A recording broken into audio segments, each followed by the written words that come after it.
The sun had just begun to set, painting the sky in shades of orange and pink, as the laughter and chatter of our backyard party filled the air. It was one of those perfect evenings where everything just felt right. Kids were running around, playing hide and seek, their giggles echoing through the trees. I was chatting with some friends near the barbecue when a sudden commotion arose from the edge of the woods.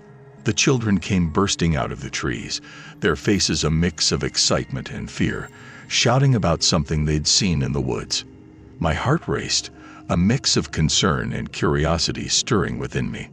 My younger brother Jack, always the brave one, suggested we go investigate. I hesitated, the fading light making the woods seem more ominous, but his adventurous spirit was infectious. We grabbed a couple of flashlights and headed towards the dense thicket of trees. As we delved deeper into the woods, the noise of the party faded away, replaced by the natural sounds of the forest. Our flashlights cast long shadows among the trees, turning every bush and rock into a potential hiding spot for whatever the kids had seen. Suddenly, a strange, human-like moaning sound pierced the silence. It was unlike anything I had ever heard, a guttural, almost pained sound that seemed to come from all around us. Jack and I exchanged nervous glances, our initial bravado fading. We continued, our steps cautious now, the beams of our flashlights trembling slightly in our hands. That's when we saw it, an unidentifiable figure, shrouded in the darkness, just beyond the reach of our light. It was large, its shape distorted and unnatural. Before we could react, a blood-curdling scream shattered the stillness of the woods. It was so loud and so close, I felt it in my bones. Jack and I didn't think. We just ran, our hearts pounding, not daring to look back. We burst out of the woods, gasping for breath, the safety of the party lights feeling like a sanctuary. We tried to explain what happened, but our words came out in a jumbled rush of fear and adrenaline. The police were called, and they conducted a brief search of the area. They suggested it might have been a wild animal, perhaps a bear or a coyote, but their nonchalant attitude didn't match the terror we had felt. That night, I lay in bed, staring at the ceiling, replaying the events over and over in my mind.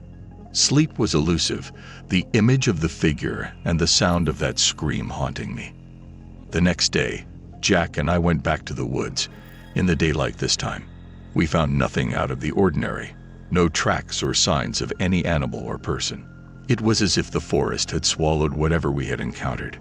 I tried to put the incident behind me, but it lingered in the back of my mind.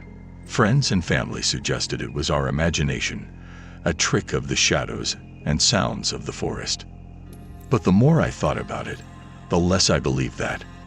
There was something unsettling about the whole experience, a sense of being watched, of something not quite right. In the weeks that followed, I found myself avoiding the woods, even during the day.